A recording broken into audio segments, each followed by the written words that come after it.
So we've got Amir, CJ, Hans, and Mike, and they are going to hack 45 or 20 devices in 45 minutes. Let's give them a big party track welcome.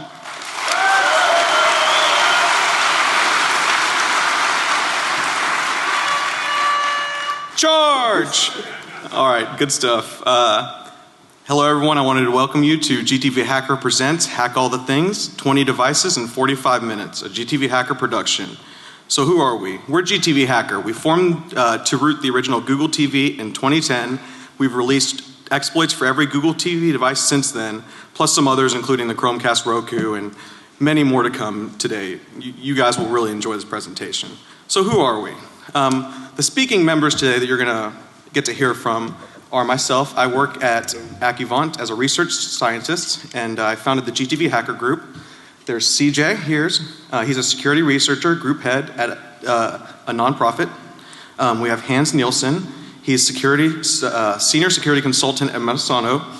And we have Mike Baker, MBM, firmware developer, and OpenWRT co-founder.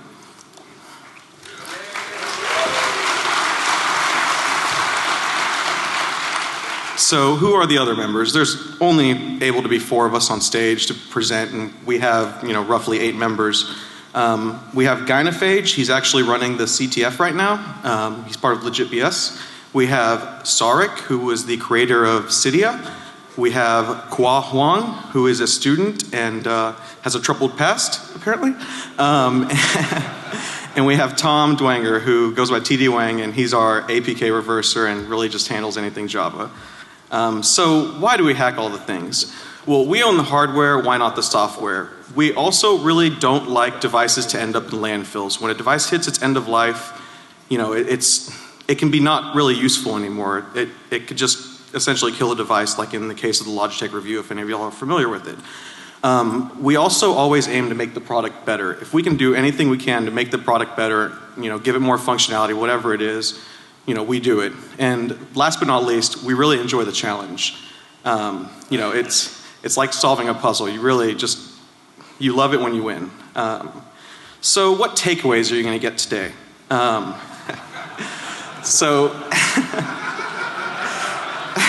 got to do some hands. Come on. You get a root. You get a root. What takeaways? So essentially 20 devices in 45 minutes doesn't leave us a whole lot of time to spend on each device. What we're doing is consider this a showcase of things that will be added to our wiki right after our presentation.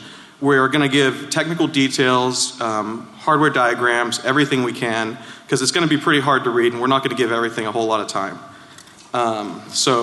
You see the link at the bottom of our slide deck, dc22.gtvhacker.com. Visit that right after the presentation. When we get back to our hotel, we'll kill the basic auth on it. And you will get access to all the stuff you saw at the presentation. So let me introduce Hans. Thank you, Amir. So there are a limitless number of ways to attack these kind of devices. It does everything. Today, these 20 devices, we have 3 main methods that we're going to look at. We can use UARTs, serial ports, to talk to debug ports, get into devices where we shouldn't be able to. We can use EMMC. It's SD card-like, and we can just connect to that, use that to modify storage directly to let us access device operating systems. And also just a whole bunch of command injection related bugs. They are very, very popular in consumer electronics devices. So, without further ado, let's talk about a whole bunch of UART based hacks. So, what is a UART? Usually they're used to interact with debug ports on a board. In consumer electronics, they're generally not used for any actual functionality. They're just used for the manufacturer to connect to it, do debug stuff, that kind of thing. It's a very, very simple interface. There's 1 wire for transmit, 1 wire for receive, and then 1 wire for a ground reference so that everything works. Protocol's simple. It's been around forever. It's way older than I am.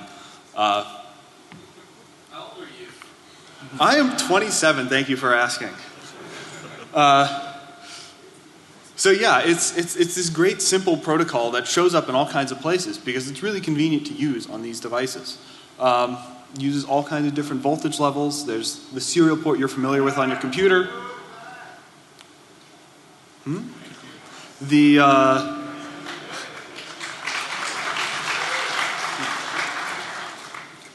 So we have a few free UART adapters to give out at the end for you to go play with your own devices with.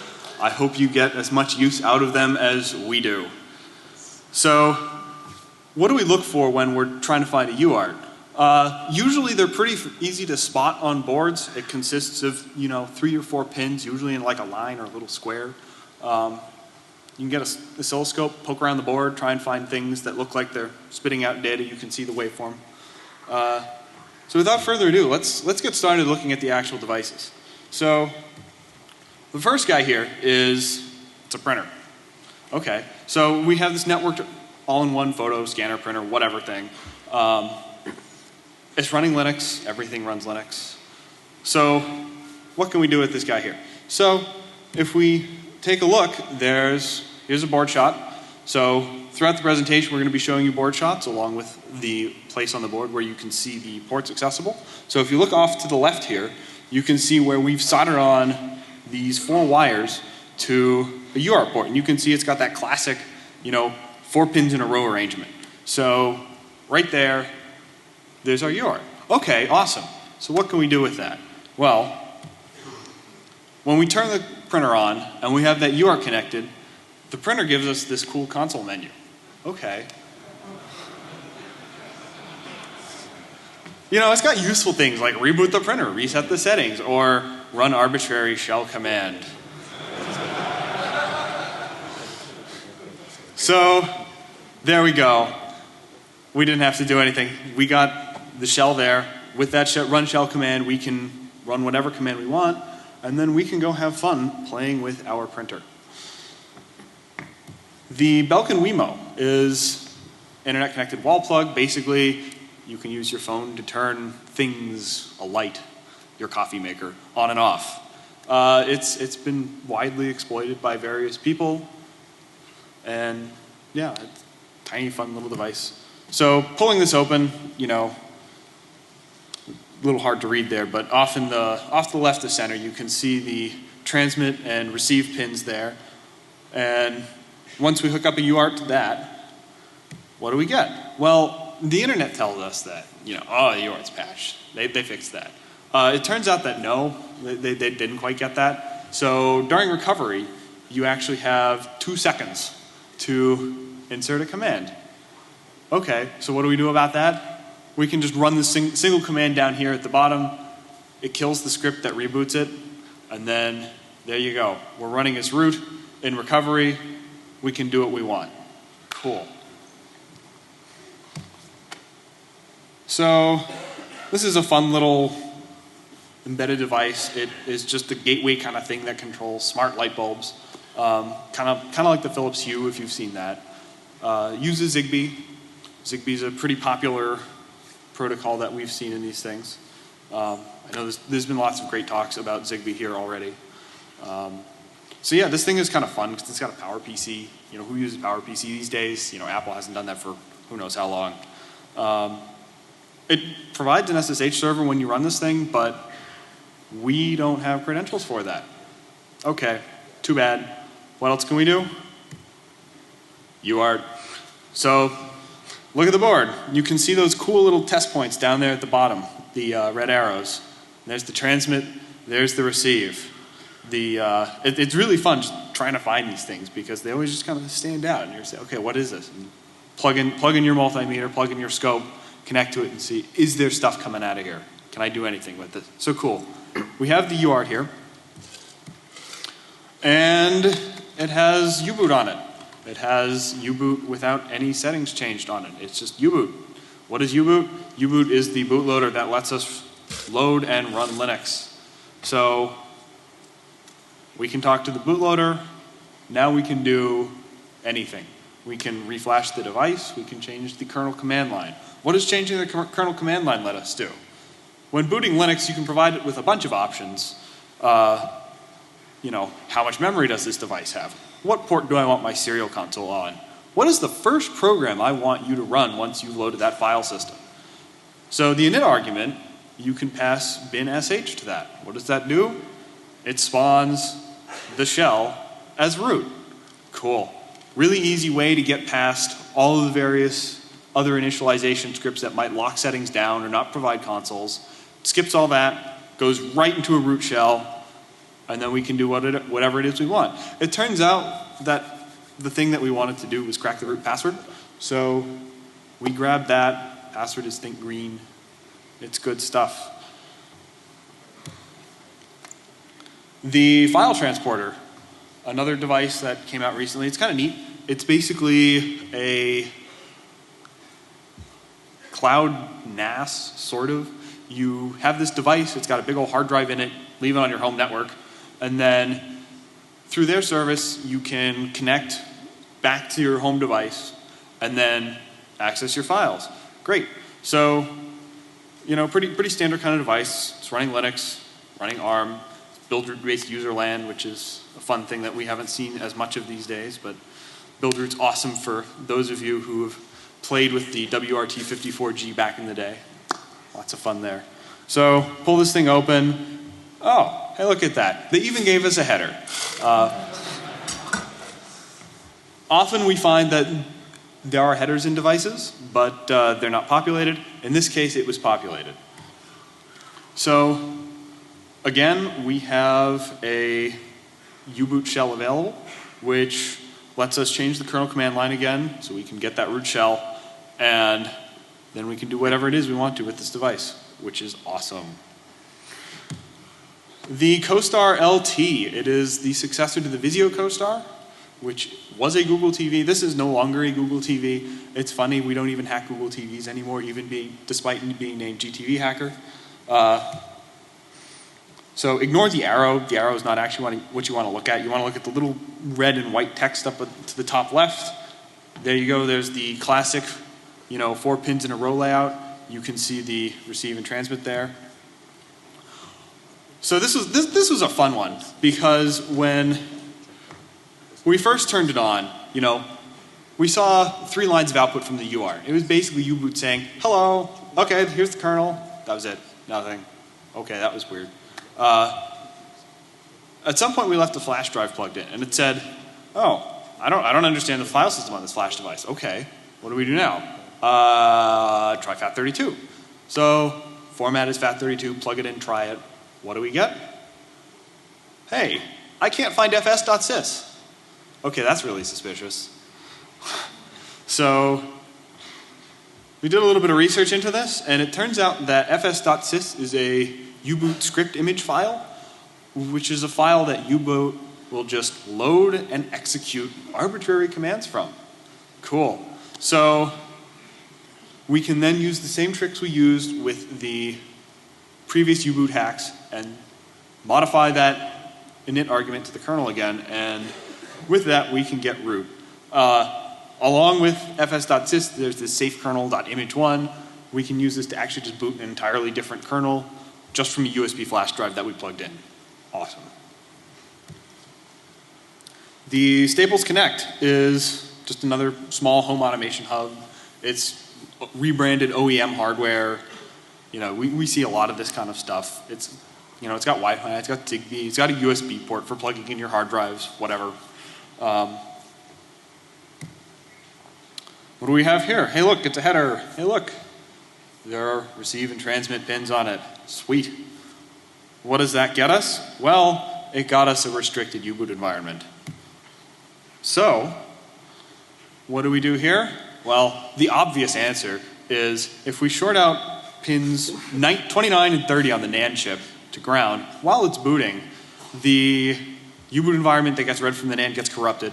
U-boot says, uh-oh, resets everything, and there we go. We can actually just type commands into the U-boot console again. So after we reset all of the various properties and arguments in U-boot so that it can boot, we can just use standard old init trick, get root on there, and congratulations, we have now rooted this. We also cracked the password for this one. This was not a very hard password to crack, but it is useful to know that. At this point, I would like to introduce CJ.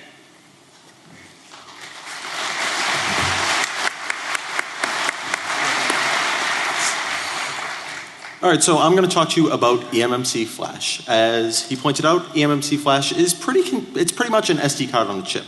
The thought was that you can take an SD card, put on a chip, not have to worry about any extra magical bits. A normal NAND flash will have extra bits that handles error correcting code, out of bounds stuff. It's usually a pain for developers to deal with. So drop an EMMC flash on there, then you can go ahead and just use a normal file system, access it like an SD card. Linux supports it, everything just supports it, it's great. And hacking-wise, usually you can get into it with rather cheap EMMC readers, which we're giving a few away, totally free. We have, since EMMC is pretty much electrically compatible with SD cards, many EMMC readers and SD card readers can be used with one another. And if you're looking for, figure out, you have an EMMC flash, it's BGA, you need pins to find. So the thought is, how do I do that? The thought, you can first look for nearby resistors. That's usually a plus. Furthermore, you can talk about board design. Sometimes things will be labeled. You'll see resistor numbers. Then you can figure out increments and whatnot. Also, the command lines and the clock lines tend to be on one side of the flash, while the data lines tend to be on the other. So based off how it's routed, you can usually tell somewhat with intuition. And if that doesn't work, hook it up to a logic analyzer. A clock line looks very specific. Data lines will send a boatload of data. So you can grab it that way. If that doesn't work, then you pull the chip and trace it, which is what we did with the Amazon Fire TV, which I'll show you in a moment. But that picture, although small, is a BGA flash pulled and wired up to an EMMC reader, which is actually an SD card reader, so we could get a dump of it. But speaking of the Fire TV, so as we know, this is our device number 7. It's a quad-core 1.7 gigahertz Snapdragon. Runs Fire OS, which is just a heavily modified Android. And we have pinouts. So, EMMC pinout on the left. 2 boxes died to find this. My first box, I found the pinout. I couldn't get it to work. So, got a second box, pulled the flash, realized, no, I was right, but somehow in the process killed the first one. So, 3rd time's the charm, got it, rooted it, it's fine, it's great. So the pinout's on the left, it's also on the wiki, dc22.gtvhacker.com. And on the right, we have a UART pinout. Not a whole lot of information comes out of there, mostly fast food related stuff. So moving on with the EMMC, we have the Hisense Android TV. It's a Google TV, sort of. They rebranded it to kind of lose the stigma. Uses a slightly newer processor. Last year at DEF CON, we demonstrated how to bypass secure boot on last year's entire system on chip family. It was a nice little bug. But moving on with this Hisense, which is a quad-core CPU, uses Android 4.2.2, we bring up the EMMC again. So pinouts, we have pinouts. Data 0 for our data line, command clock, ground, and power. That is all you need. Usually easy to solder to. The resistors are small, but you're not pulling a flash. So considerably easier. For the Hisense Google TV, pretty much what you do, you mount the factory setting partition, which by the system is mounted with no parameters. So no SUID, no exec. You can pretty much dump whatever you want on there and run it as a normal user. So wire it up, mount the factory setting partition, which contains a bunch of DRM stuff. So they usually don't touch it, which is good for persistence. Give it a good old 4755 CMOD, and you're good to execute through ADB and just elevate. You could also modify system, which pretty much holds the general OS for Android, and then put on Super SU or things that most people are familiar with. But I like a normal, static SU binary. Moving forward, never say something has never been hacked. In 2011, the post office, because they are the experts at refrigerator security, put out an ad stating that a refrigerator has never been hacked. I did not have the room or the pretty much reason to spend $3,000 on a refrigerator, so finally got to do the second best thing, buy parts for the refrigerator. Enter the LG Smart Fridge. Runs Android 2.3, which is a bit old, but okay.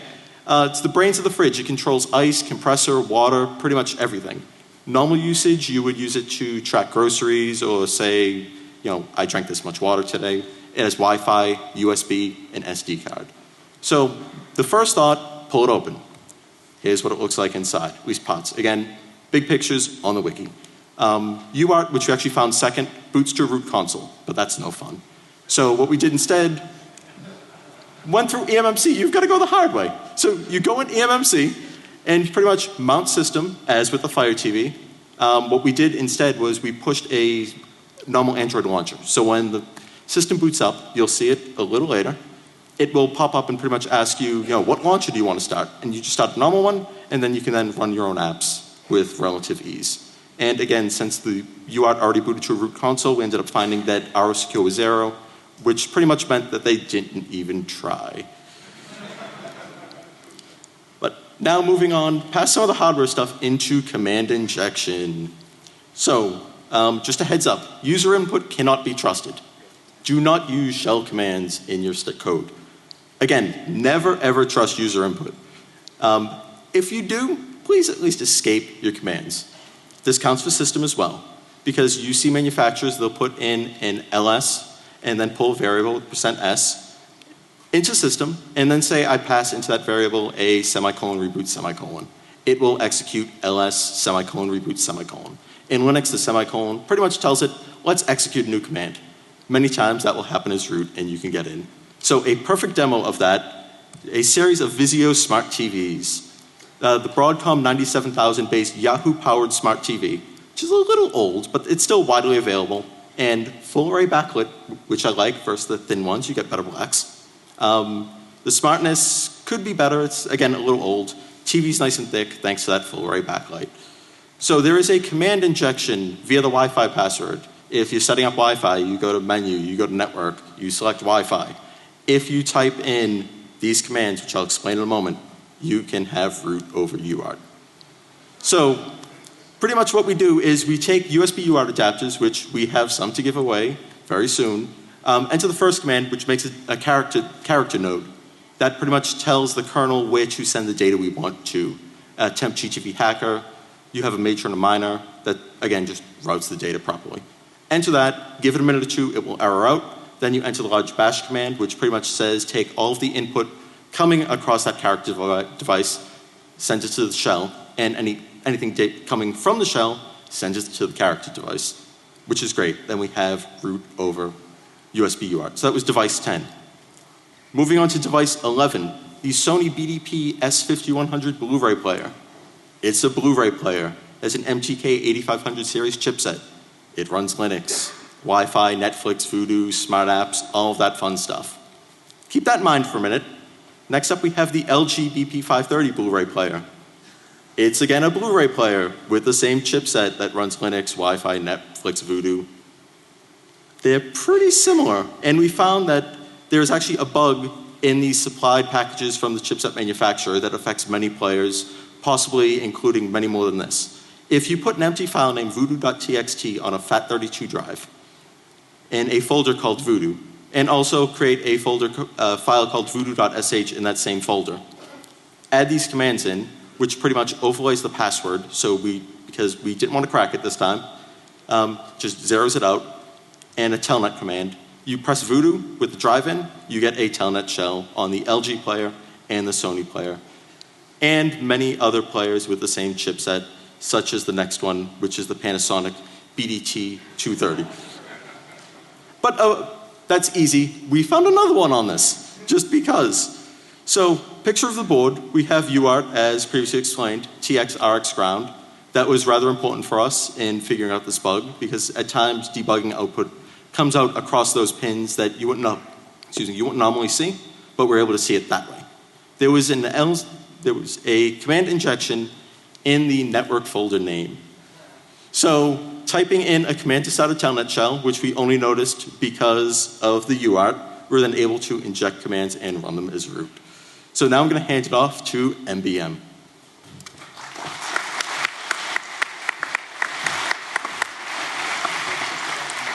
Thanks, CJ. So next up is the Motorola Razr. Now I'm not going to talk about Android. Android has been rooted. This is about the baseband. This is an isolated processor separate from Android. So the communication between Android and the baseband is done over a USB network connection. The baseband listens on the USB network port, runs a diagnostic script and it runs that diagnostic script as root. Now, if you actually go and you look at the script, they're running a busybox command and piping the file name through awk. This means that using the file name, we can do an awk shell injection. So if we have a file name that contains this x01 system, we can inject any command that we want and run it as root. So next up, we're going to talk about the PogoPlug Mobile. This is a cloud storage device, also a NAS, so you can plug in a USB drive. We've got a UART on it. This gives us access to the bootloader and the root shell, but we also have a command line injection using the web page. So if you go to the sqdiag HP plug page and you add an action command, you can inject arbitrary commands. They all run as root.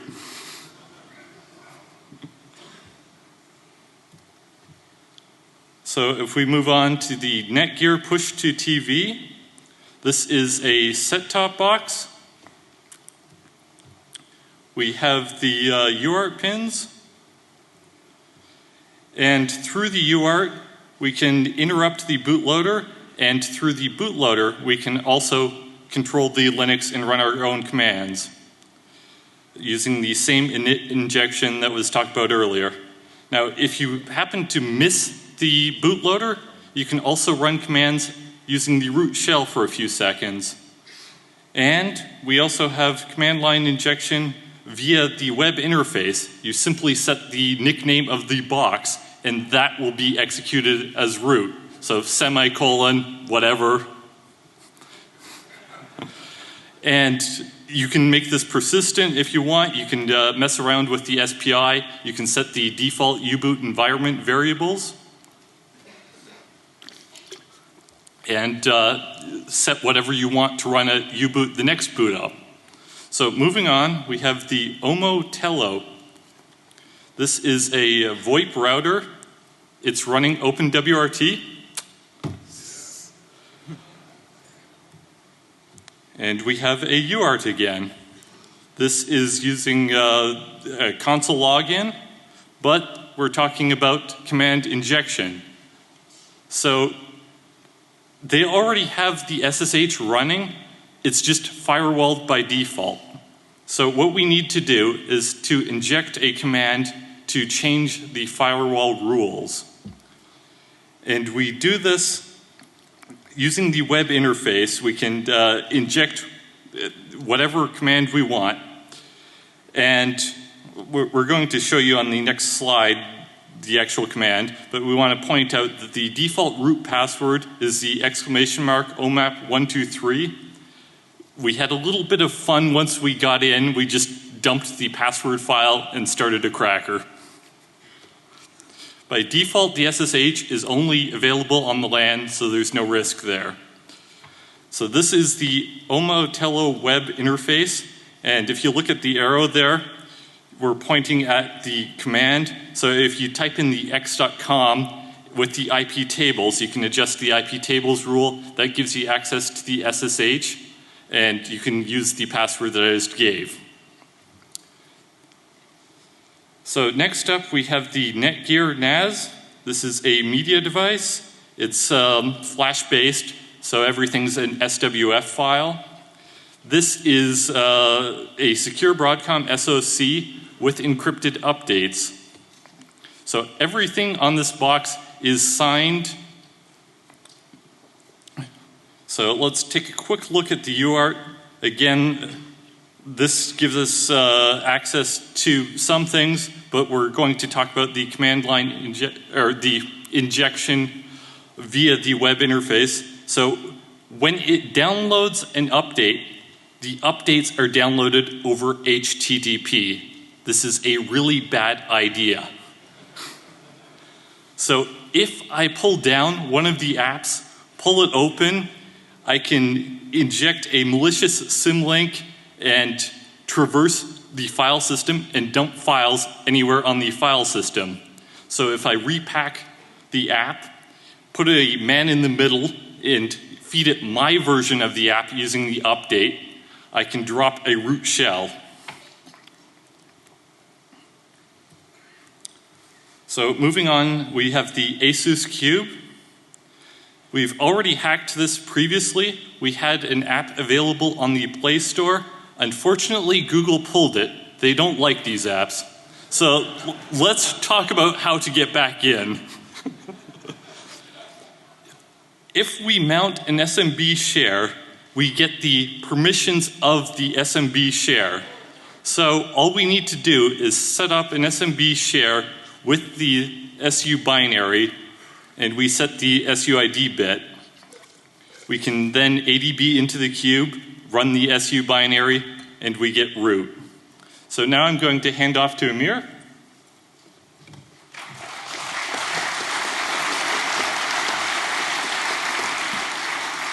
Thank you, Mike. So let's start having some more fun. Let's get some more interesting devices up. I'm going to talk about the Summer Baby Zoom Wi-Fi monitor. So what this is, it's a Wi-Fi baby monitor. It has custom RF, and it's marketed as a secure baby monitoring device. So with our common pattern, first things first, we always look at UART. Here's the UART adapter, or the UART pinout. It's a little hard to read again, dc222.gtvhacker.com for the pinout soon after the presentation. But this actual bug, well, the first bug, they have a hard-coded username and password on the device that the binary uses to communicate with the web interface. Now, you know, this is a terrible practice. From a security standpoint, you don't want to hard-code credentials in every single device. So if you can see below, the credentials are leet-speak, MS cat admin or C admin, and authenticate is the password. So let's get into the hard-coded username and password. If you call NVRAM show, you can see that it lists 3 users, 2 of which have different credentials, or actually different user rights. And then you see the hard-coded username and password actually also has admin, as well as the snap admin, which is the one that has the specific password that it changes per device. So let's get into some command execution on this device. Hard-coded passwords are cool, but you know, command injection, command execution, that's what we're always looking for. We want to run root commands. So systemgt.cgi is a binary that is accessible with admin credentials. It uses HTTP basic auth, and the systemgt post var gets executed with system as root. If you can see below, we gave a little example of how you can make a call to enable a telnet server. Anytime you enable a telnet server with root, remember, most cases it's probably not going to be password protected unless you're passing like a -l/bin/login, which tells it that when someone connects to the device to run bin/login, normally with some of these examples we do /bin/sh, so when someone logs in it directly drops you to a root shell. Now, anytime you do that, again, don't leave that open. You don't want people connecting to your device. You know, let's be safe here. So 20 devices, you know, that's cool and all, but this is DEFCON 22, and we want to take it one step further. So why not 22 devices?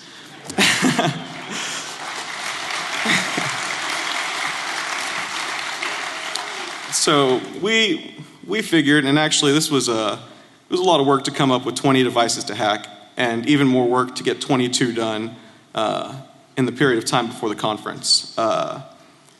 So let's get into the next one. The next item on our list is the Samsung Smart Cam.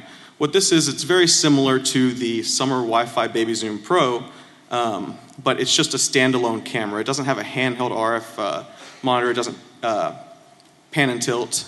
It's just a network camera with a speaker and a microphone. It has a web interface for local access and a mobile phone app for remote access. And yeah, so let's get into the UART adapter. Again, you can see a populated pin header with ground, RX, TX, and VCC, and we note the baud settings and connection settings at the very bottom, as well as the fact that it only does console logging.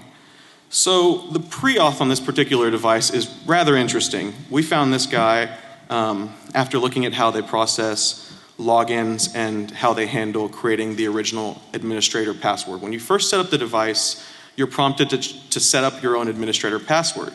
The downside to this is that they don't actually check that the password is already set. So you can call this script to change the password on an administrator password that's already set up. So, it's a nasty bug. So the CGI script normally does the auth check, but not on the new user, and this is only accessible over the LAN. So command injection on this particular thing. Now, you can set up a wireless, your wireless settings for your wireless network at home, and you can set up a WPA2, WPA, WEP, or open network. With the WEP key, it's actually put into a config file and then pulled out a little while later. And when it's pulled out, it's stored into a command. And so you get command injection by inputting a shell escaped command into the WEP key. It can be exploited without physical access to the device, because how it works is, in order for the bug to get triggered, you set up your WEP key with the malicious string, and then to actually get it to do the connection, you have to unplug the network cable unless it's already connected over Wi-Fi. If it is connected over Wi-Fi and you change the WEP key, it could disconnect you and you could just lose access. It needs the physical access essentially to trigger. The other thing is the web interface runs as root. So you get root command injection by changing the Wi-Fi WEP key. In this screenshot, this particular screenshot, we show kind of the input field where the command injection occurs, and we give an example of how to enable a root telnet shell. I mentioned earlier passing /l/bin/sh or -l/bin/sh tells it to pass new connections over to /bin/sh. So again, this is another one of those that you don't want to do and leave running on your camera unless you add a new user and do /bin/login. So that's the root on that device. That's our 21st. I'm really excited to tell you guys about the 22nd, mostly because I see so much potential in this device, mostly for us, hackers. This device is called the Wink Hub. I really like this device, mostly because of all the peripherals that it has, and the fact that this particular device has a Bluetooth chipset, a Wi-Fi chipset, a Z-Wave chipset, and a Zigbee chipset. It also has a TI CC1101 RF SDR, and it, with a little bit of dev work, it could be a really great RF toolkit for any of the RF hackers out there. It has multiple peripherals. Essentially what this is, it's a home automation gateway that it interacts with already set up APIs, and it has all the communication methods so that it can contact all your devices, and they even have their own line of devices, from a propane gauge to a device that does humidity, temperature, light, and motion sensing. It also has smart locks. And so the thing about this device, we'll actually get to the information about the device here in a second. So this is the board. It's a really pretty board. Everything's compartmentalized. The debug headers are all broken out. I mean, it's really nice. The other thing about this device is it's an under $50 device. They have deals where if you buy peripherals, you can even get the device free. So, if you're interested in RF stuff and you're willing to put a little bit of dev work, this is a really, really cool board. You'll notice it has 5 antennae on it. It gives you the ability to pretty much communicate with every smart device you can think of, as long as there's some API available and Wink has chosen to support it. So the Wink Hub has a command injection bug. If you don't read PHP, if you don't know PHP, you can see that there's a sudo command that takes in a node ID and an attribute ID value that's passed in from the post variables. So this goes to a pass-through command, and then the return code is pushed back, as well as the the output of the command. So really cool. Take it home or go buy one. You can root it, have lots of fun. And now probably what you guys have been waiting for. Let's see if we can get dual core up here for a little fun.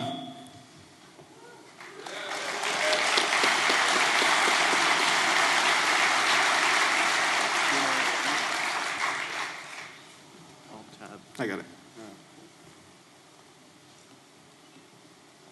Is it on the screen? Upper right. Upper right. Right. Okay. Dual core. Got it. N80, anyone? I could hack all the things, but it's not going to turn out well, I promise you. Okay, sweet. N80, come on, buddy. Okay. Good times. Just play like no music. It doesn't seem like fun. We got like a light show and stuff. N80. Oh, I see him. Yeah. Let's welcome N80 to the stage. Come on, guys. Look at him run for you. That's a dedicated rapper right there. Thank you, buddy. You saved me. Okay. So rap music and rap music accessories.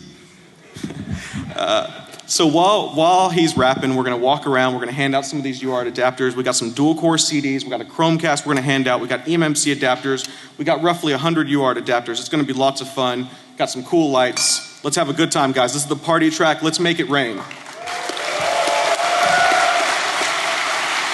Okay.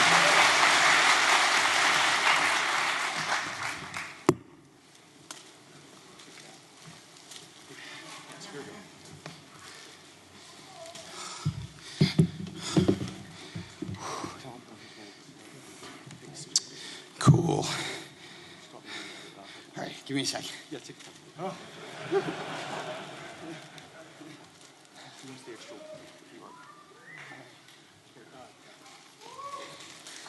Please make some noise for the GTV hackers hacking all the things.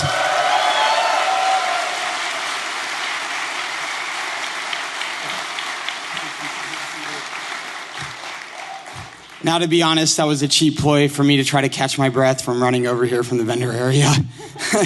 My name's N80. I'm the rapper in dual core. You might have heard us from songs such as Drink All the Booze, Hack All the Things, which is what we intend to do here. But I want to give a shout out real quick. Anybody here hack cars?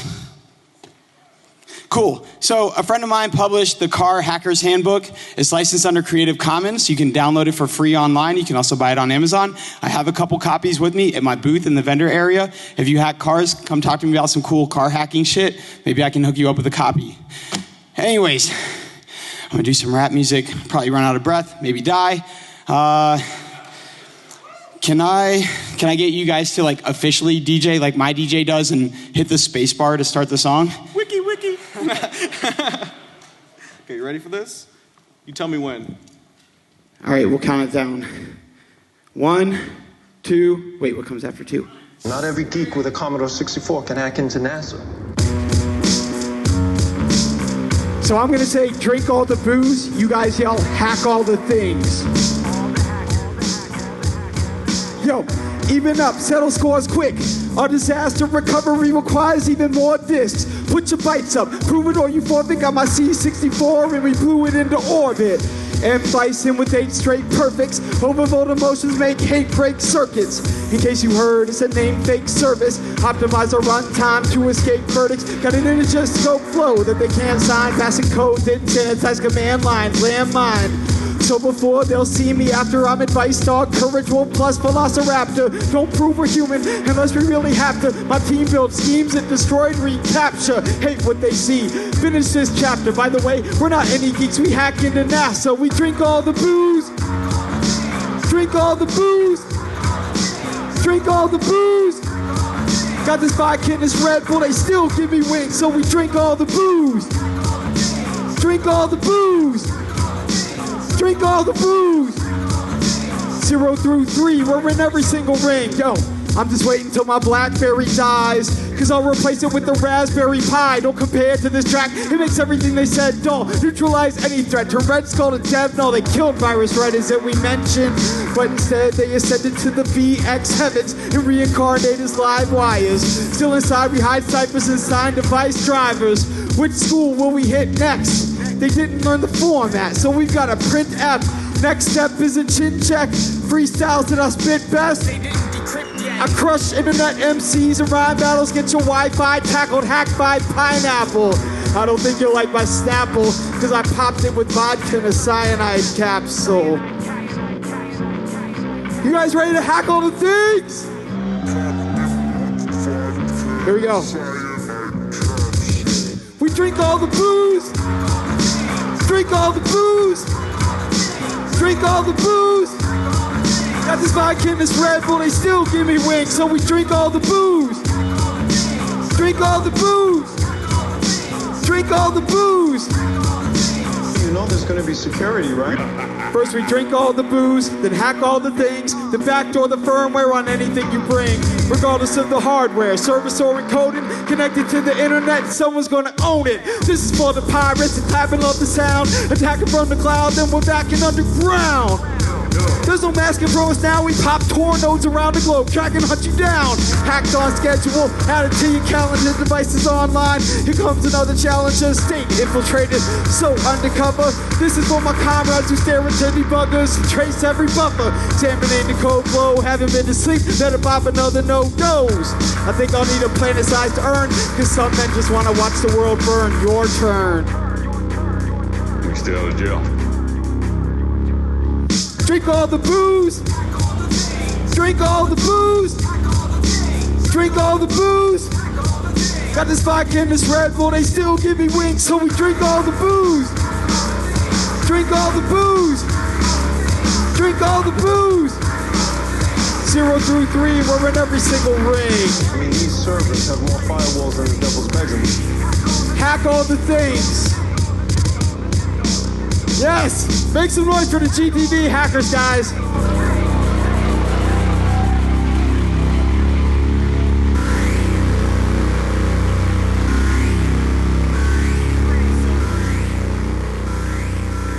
I can't believe we had dual core out here. That's amazing, guys. Give a round of hand for this guy. He did it without notice. He did it without pay. Just a great guy. So, real quick, let's go to the slides again. Where are we at? Okay, yeah, we got to get out of here soon. Woo! Okay, so we're going to have questions in the Q&A at Chill Out Lounge. We want to give a big thank you to, okay. No, I got it. Got it. All right. So we're going to give a big shout out to DEF CON. We give a shout out to Dual Core, DD, GG, TT, FF, Radix, Minga, OXO String, Cody Walker, Ian Whitfield, DC22.gtvhacker.com. We'll have our slides after we get back to our hotel room where we can push the switch. And wiki is gtvhacker.com, forums forum.gtvhacker.com, blog.gtvhacker.com for our blog. Woo! And I got to exercise more. Freenode.net, channel GTVHacker. Follow us on Twitter at GTVHacker. We don't bite. We love hearing from the community. Thank you, everyone, for having us out. We love you guys. Thank you again. Thank you all.